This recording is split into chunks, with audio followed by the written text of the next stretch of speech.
Hi, Shadow Rockers, and welcome to Spirituality Thursdays and Holy Week blessings to you all.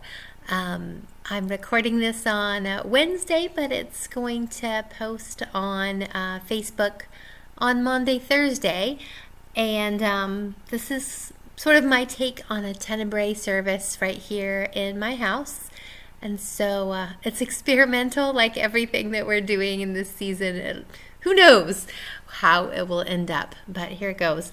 The way that this is going to happen is I have a little intro, what Tenebrae is about, what's going to happen, and then I'll pause, click pause there, and light my candles, move to another portion of my house, and we'll experience this Holy Week tradition together, I hope.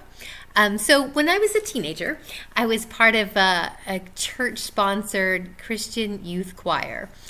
And you can just kind of picture some very earnest mid to late 1980s youth. We had matching polo shirts. We did a lot of Amy Grant covers. Good times. But one of the songs that we sang had a chorus that went like this. Jesus is the answer for the world today. Above him there's no other. Jesus is the way. And I was remembering that song this week and thinking about it. And the thought that came to me was sort of a wondering, if Jesus is the answer, what's the question? And what if Jesus, what's that question that Jesus is the answer to? And I think when I was singing that song in 1987, maybe my question was like, how do I save my soul? How do I ensure sort of my destiny in heaven with the angels and my great grandma? Or maybe giving myself the benefit of the doubt, maybe my question was how should I live my life and what kind of person should I be? But in either of those cases, and for either question, I have different responses today. So I still believe that Jesus is the answer to a lot of questions, or at least an answer to questions that I have. And so this is my attempt to talk about that question for which Jesus is the answer. And the question that I'm still asking is this: what does a human life look like when it's filled to the rim with God's Spirit? Or how much God can we cram into one brief, fleeting human life? And what does that look like? And that's the question that I think you can answer with Jesus. It looks like Jesus. It's a big and a beautiful question. And in asking that question, it's my hope for myself and for all of you watching and listening, that in asking the question, we learn something about ourselves and about our capacity to be filled with God's Spirit. The Tenebrae service is a new thing and an old thing. For folks at Shadow Rock, it might be different from what you've experienced in Holy Week before, but old for our faith tradition. Tenebrae is a Latin word that means darkness or shadows, and at the heart of the service, in its really traditional sense, is the extinguishing of candles to leave worshipers in the dark. I've been at Holy Week services where the altar or the communion space is stripped of vestments, and that too is very moving. Sometimes in a Tenebrae service, participants will hear a loud sound that toward the end of the service when the space is almost in darkness, and it's really meant as sort of a sensory experience of darkness and pain and shock. And so we won't have that this evening in my home, but we will have darkness, and we'll also have readings from the scriptures. from all four Gospels. And normally, if you've been to classes that I've taught before, I like to give a lot of context and history and talk about the way that the Gospels agree with each other and don't, and what they have in common, all that jazz, and I really love that stuff. But that is not what will happen tonight. So whereas my default position is to study the scriptures, this service is experiencing the scriptures. So I hope it feels different to you than ways that you've experienced me as a teacher before. This is not a full Tenebrae service. Maybe next year. Maybe we'll be in person next year.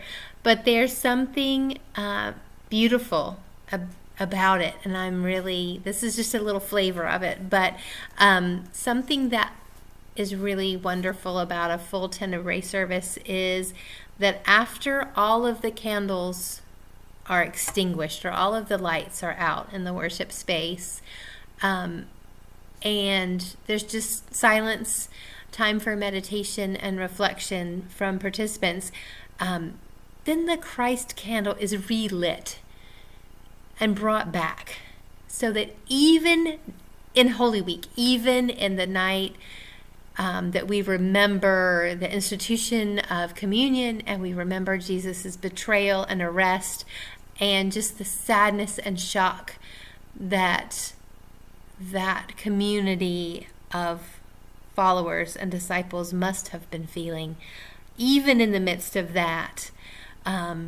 with knowing the next day is Good Friday and that Easter is still feels like a long way off. Even then,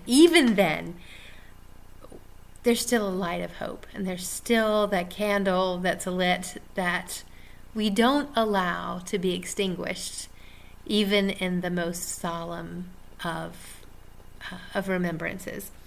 So I hope that you're able to feel that flame of hope remain. And just one last word before I pause my recording and light my candles, and that is just wondering, why do we do this, and why do we make ourselves sad on purpose? Doesn't that seem kind of ridiculous? But here's my answer, and it's a tentative answer that maybe doesn't make sense, and maybe only makes sense this much. When we're acquainted with grief, when we've really allowed ourselves to sit in anxiety and sorrow, when we can do that, then we're better able to feel hope and joy. And that's my hope for us all, that times of sadness, whether they are on purpose, like a Maundy Thursday service, or whether it's just time in our lives to grieve and be sad, I hope that we can remember our capacity for joy and hope, and building that capacity is part of what Holy Week is about. So blessings to you all. Blessings on your Holy Week, your Maundy Thursday, your Good Friday, Holy Saturday, and Easter Sunday. I hope to see you all Sunday morning in our Zoom worship space.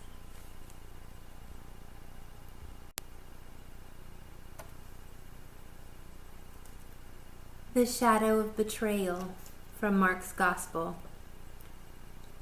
Judas Iscariot, one of the 12, went to the chief priests to give Jesus up to them. When they heard it, they were delighted and promised to give him money. So he started looking for an opportunity to turn him in. On the first day of the festival of unleavened bread, when the Passover lamb was sacrificed, the disciples said to Jesus, "Where do you want us to prepare for you to eat the Passover meal?" He sent 2 of the disciples and said to them, "Go into the city. A man carrying a water jar will meet you. Follow him. Wherever he enters, say to the owner of the house, 'The teacher asks, where is my guest room, where I can eat the Passover meal with my disciples?' He will show you a large room upstairs, already furnished. Prepare for us there." The disciples left, came into the city, found everything just as Jesus had told them, and they prepared the Passover meal. That evening Jesus arrived with the 12. During the meal, Jesus said, "I assure you that one of you will betray me, someone eating with me." Deeply saddened, they asked him one by one, "It's not me, is it?" Jesus answered, "It's one of the 12, one who is dipping bread with me into this bowl. The human one goes to his death, just as it is written. But how terrible it is for that person who betrays the human one. It would have been better for him if he had never been born."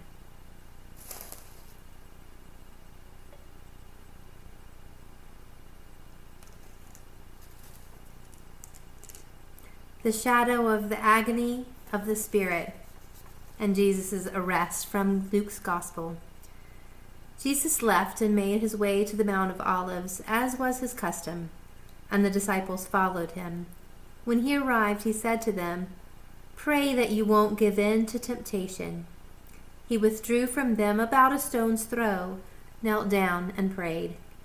He said, "My God, if it's your will, take the cup of suffering away from me. However, not my will, but your will must be done."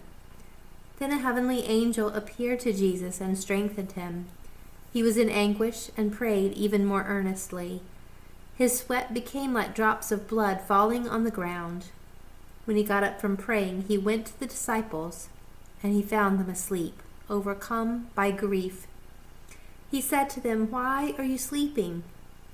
Get up and pray, so that you won't give in to temptation."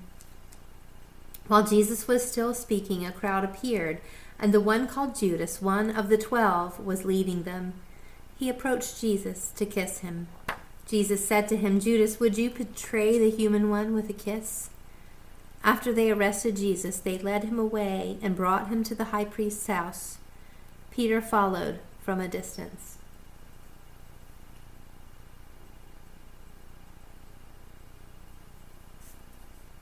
The shadow of denial from Luke's Gospel. When they lit a fire in the middle of the courtyard and sat down together, Peter sat among them. Then a servant woman saw him sitting in the firelight. She stared at him and said, "This man was with him too." But Peter denied it, saying, "Woman, I don't know him."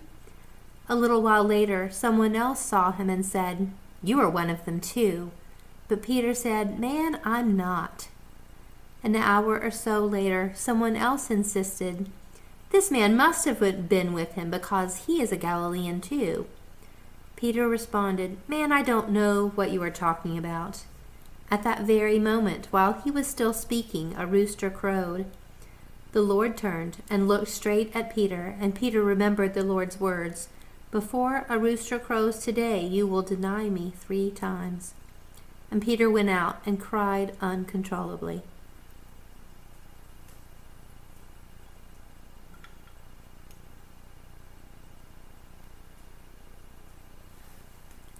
The shadow of accusation from Mark's Gospel. At daybreak, the chief priests with the elders, legal experts, and the whole Sanhedrin formed a plan. They bound Jesus, led him away, and turned him over to Pilate. Pilate questioned him, "Are you the king of the Jews?"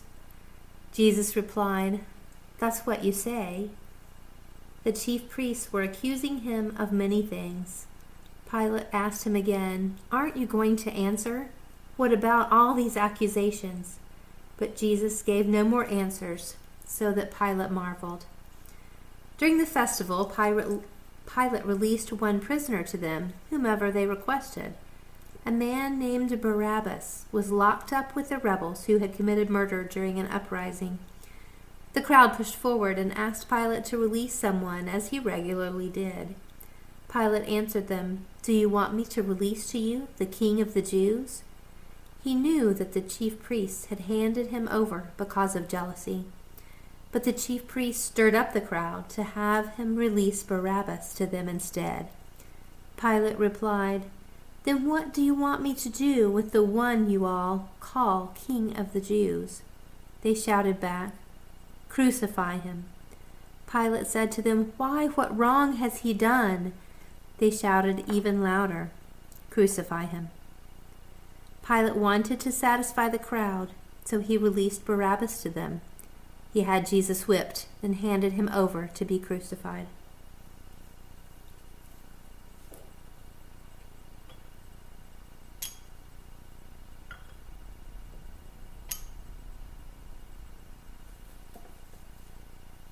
The shadow of mockery from Matthew's Gospel. The governor's soldiers took Jesus to the governor's house, and they gathered the whole company of soldiers around him. They stripped him and put a red military coat on him. They twisted together a crown of thorns and put it on his head. They put a stick in his right hand. Then they bowed down in front of him and mocked him, saying, "Hey, King of the Jews!" After they spit on him, they took the stick and struck his head again and again. When they finished mocking him, they stripped him of the military coat and put his own clothes back on him. They led him away to crucify him.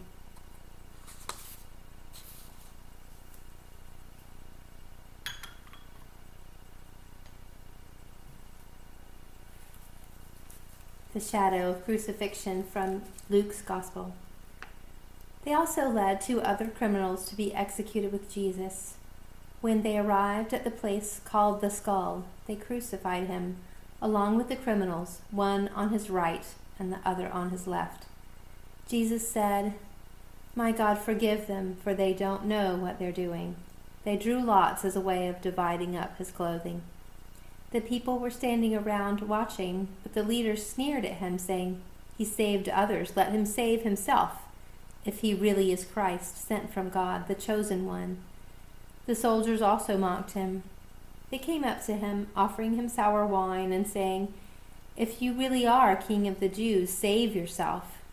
Above his head was a notice of the formal charge against him. It read, "This is the King of the Jews." One of the criminals hanging next to Jesus insulted him, "Aren't you the Christ? Save yourself and us." Responding, the other criminal spoke harshly to him, "Don't you fear God, seeing that you've also been sentenced to die? We are rightly condemned, for we are receiving the appropriate sentence for what we did. But this man has done nothing wrong." Then he said, "Jesus, remember me when you come into your kingdom." Jesus replied, "I assure you that today you will be with me in paradise."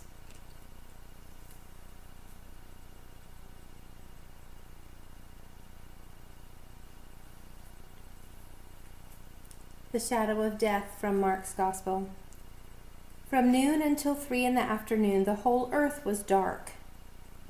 At 3, Jesus cried out with a loud shout, "My God, why have you forsaken me?" After hearing him, some standing there said, "Look, he's calling Elijah." Someone ran, filled a sponge with sour wine, and put it on a pole. He offered it to Jesus to drink, saying, "Let's see if Elijah will come to take him down." But Jesus let out a loud cry and died. The curtain of the sanctuary was torn in 2 from top to bottom. When the centurion who stood facing Jesus saw how he died, he said, "This man was certainly God's Son."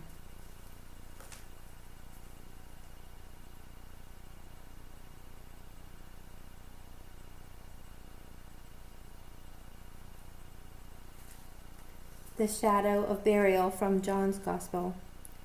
After this, Joseph of Arimathea asked Pilate if he could take away the body of Jesus.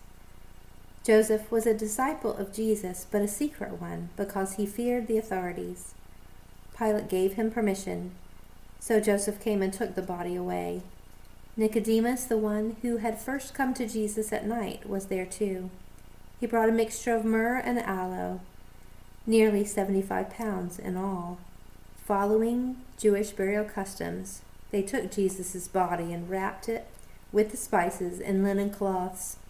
And there was a garden in the place where Jesus was crucified, and in the garden was a new tomb in which no one had ever been laid. Because it was the day of preparation and the tomb was nearby, they laid Jesus in it.